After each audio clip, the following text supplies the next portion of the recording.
Hello everybody, it's Brad here. So I'm out actually roaming the streets. I'm going to try to get some, if I can get some loose change or more or less some customer wrap rolls is what I'm actually looking for. You know, you guys have been watching me for a while. I've been doing a lot of bank boxes, and all in all, if I have to, I'll resort to getting bank boxes. But I'm up here at the bank right now, as you see behind me, Chase Bank. I'm going to try to snag some nickels. It's been a little while since we've done a really good nickel hunt. So hopefully we get some customer wrap change. I haven't had any in a while, but hopefully they have some. If not, I'm going to start ordering some more $half boxes because our $half hunts have been pretty rough. I think I've been through 12 or 15 boxes and I've only got one silver $half. I think two maybe out of the $half hunts we've done. So hopefully we get something out of it. But I'm here at the bank, going to run inside, probably going to stop by another 5 or 6 banks. Hopefully get some customer wrapped as mentioned. Let's go. Well, we weren't able to get any customer wrap rolls or any loose change that they had. This is just pocket change that I've had over the week. I just kind of dump it out up here just to check through. We did get 3 boxes, as you see. I stopped by, I think it was 6 different banks. 3 of the banks actually weren't by banks.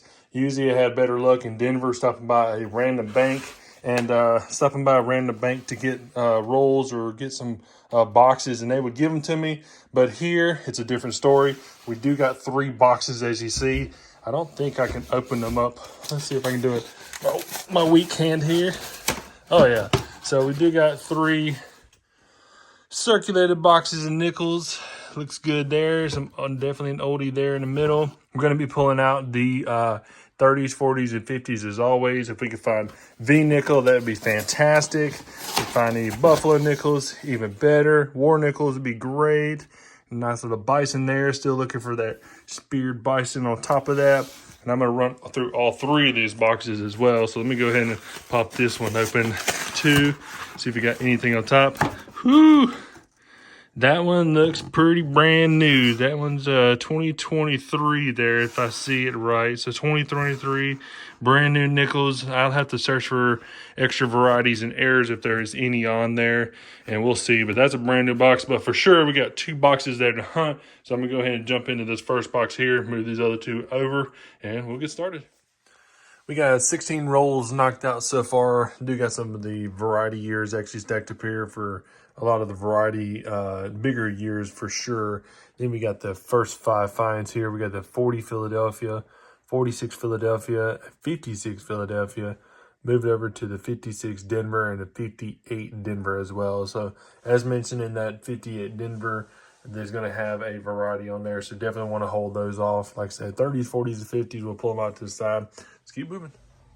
All right, so we're down to the last 14 rolls in the box. I do got some more of the variety years stacked up here to check out. Honestly, this is probably the first 1965 there from Confederate. I guess I'm not even going to attempt it. But anyhow, so I think this is actually the first foreign coin, especially that 20 Helvetia. I don't know. I'm not even going to. 1965. So it's probably not. It's got Libertas up on the tiara there, whatnot of it too. So that's pretty cool. First foreign I've ever had from there. Then we got a 2024 Philadelphia. This is the first 2024 nickel that I've had come out of the box, and it's a Philadelphia. So going to check it here in a second. And then also too, I also pulled out 5 more finds. I'm stacking up 46 to 48 there. 53, 53, and a 59 as well on top of that. But just to give you guys a heads up, the third box, the secondary box is right here, but that third box is actually all 2023 Philadelphias. I'll probably pull out quite a few of those rolls, and I'll probably search through there, see if I can see any errors or varieties that I can find, and I'll post them on here. But hopefully we can get something out of it. But yet again, this box is actually pretty tough. There's a lot of 2000 up to about 2018 range. There's a lot of them through there, a lot of damage on there. And so I'll probably take and go through and start looking for the Philadelphia doublings and stuff like that on there too, just to get more meat into this video, more video content as well. But if we find it, I'll bring you guys back in. Well, it always surprises me whenever something just randomly pops out. As mentioned, there hasn't been much going on with the hunt. I'm like say pulling out the 2000s and stuff. or the 2000s on up for the Philadelphias, because I've been hunting Denver coins a lot since I've been over in Denver. But I've got the wrapper here. I actually peeled it off, and I was going to throw it off to the side, but that one right there, little darker one that's right here, just a little darker edging to it. It's actually got some greenish toning to it, and I did pick it up to look at it, and it was a war nickel. And like I say, it's crazy because it just randomly pops in there. You can tell by the P. But as mentioned, I'm getting a lot of these 2000s that are stacked in here. There's some earlier ones there. A 2000 there, 2000, 2000, 2000, another 2000. So a lot of the 2000s. But we've got a Philadelphia war nickel as well in there. So really crazy. Like I said, just random as all get out. Really nice though, because we can put some more silver into the jar. That's going to be a 45 Philly as well. It's got a little meat on it too. Nice little hairline on there. Like I said, the 45 and all looks good. Actually, since I got you guys here, we're wanting to put a little more video content. Squeeze it up under the scope. We'll just take a look at it and see if there's anything going on with it. Any kind of doubling. Not seeing it in God We Trust here. Nothing on the cheeks, no, nothing like that. So anyhow, this is 35% silver for you guys out there who don't know. I like war nickels. They're collected pretty widely. It is a little tougher to get rid of war nickels if you're wanting to try to swap them out to get your money's worth out of them, or most coin places want to take them in bulk. You got to have like a pretty good sized bag of them to be able to send them off to make their profit and stuff and so forth. But yet again, like I said, war nickels are really cool. You can get a lot of backers, a lot of cardboard backers and stuff like that. You could pop them in. If you do have a Dansko album, so forth, so on, you're able to pop war nickels into your Dansko albums. So, but really cool that we're able to find a silver war nickel. I mean, that's added to the board for sure. I'm going to move the foreign up here and also the 2024, because like I said, that's the first one. But man, hopefully more silver pops out. All right, went through the 50 rolls in this box here, finished it out, added up a few more nickels. I think we added another 4 more rows here to check out. I did pull out what looks to be like a Black Beauty. It looks almost like it's like chemicals or something like that, but it's actually a gunmetal coloration to it. Usually they come out, like I said, usually they come out pretty deeper grayish color. This is not too terribly thick of one, but yet again, you get the idea.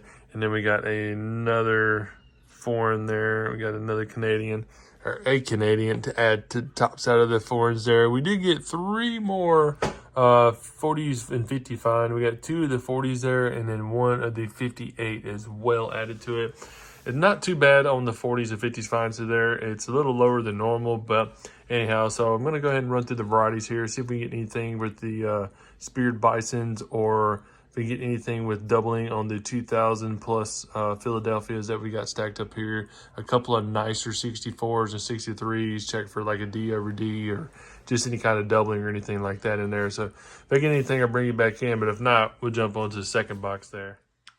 All right, so I finished up the variety years that I had stacked up here. So I did pull out of the last few rolls that we've got. We've got 19 rolls left in the box.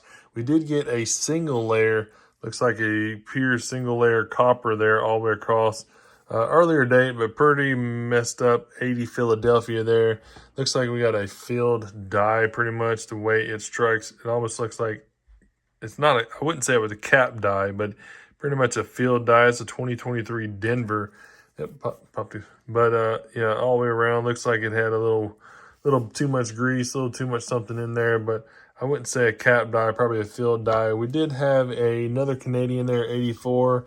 And I also pulled out the first one in a while, 2009 Philadelphia. So 2009s, definitely want to hold on to those. Well, that one might go back in the bag. It's pretty rough condition. But these right here are interesting. A couple of them got what would be the beehive effect, or almost the beehive effect going on. So if you look at the left side of the building here, see we got that nice little crack, that little spot there. The beehive would actually be somewhere right here on the left side of the building. So it got that little crack there, little bee portion on the inside. I'll pull a couple of them up because they actually popped out in the last few rolls here. So we got another one there, as you see, that little area that was almost that defect in the die to where it would leave a beehive area. Let's go a couple more here. Actually, is this the one I set aside? Let's see. So this one's actually a DDR. See the doubling all across the top side of pelvis? So little doubling all across there. So you can see it on the left side if you turn it and then see it this way. So it looks like we got a nice little DDR on top of that, all the way across there. But little bitty one. This is a 2015 Philadelphia. So I held it off to the side, and then a couple more there show you. So there's another one also that almost, you can see it right here, the indentation of where it would have been at for the beehive. And then yet again, another one. It's quite crazy because they all came out with like the last few rolls. There's a little effect there. The last few rolls. So got those stacked off to the side as oddities. But anyhow, definitely stacking up on the 40s and 50s. 19 more rolls left. We are down to the second to the last roll, and honestly, I didn't see this whenever I was going through. Just the edging, I couldn't see it at all. That's a 1945 war nickel. It's going to be a Denver mint as well. So we got a Philadelphia, and we popped out this Denver. And as I tell you, I couldn't see it at all, because show you in the lighting, it pretty much just looks like a dirty nickel. It doesn't look like it's a silver nickel at all, but that is as I mentioned, a 35% silver war nickel there. So we do got two of them on the board. That's nice. Quite a few finds, but no varieties in there. And as mentioned, we've got a lot of them stacked up. All the 40s there, you see 50s along the way. So we got good years there. I checked all the nickels for the hinting notches, for the weight of them as well. I didn't find anything in there. I also checked all for the any of the RPMs or OMMs also as well. Didn't see anything in there. The 58s, the 53s, 55s, so forth, so on. So, but yet again, really nice on the secondary box. As you see, it's pretty much as double of what the first box was, and I kept them separated to see what was what. But then we move over here, as mentioned, into our single layer. We got that 2023 Phil die. I'm pretty sure it is. It's not struck very well. 2024 Philadelphia, which that is the first 2024 I've had. And then a 2009 Philadelphia as well. We got 4 of the foreign coins. 3 are Canadians there. The 80s Canadians. And then 2 silver war nickels, which is really nice. We get to add some more silver to the jar. So nice, fun hunt. But to give you guys a heads up, stopped by the coin shop earlier. Picked up this oldie here. Actually, it was another coin dump that came in from an older man. And he doesn't look for varieties. The guy didn't have any slabs. Doesn't do any of the errors and stuff or so on. And like I say, he's an old collector, and he had the 40s wheat cents, the 40s, the 50s there. He's got AU on there, so I don't know what that is. But yet again, mixed variety of a lot of extra pennies there. This will be the next hunt. Hopefully you guys like this video. Give me a thumbs up if you wouldn't mind. And if you would, tap that subscribe button for more videos to come. Also, there's a notification bell on the right side of your screen. If you tap it, every video that I post, it'll be a red dot on the inside of your notification bar whenever you jump on YouTube to show you that you got a new video to watch. Thank you guys, and have a fantastic day.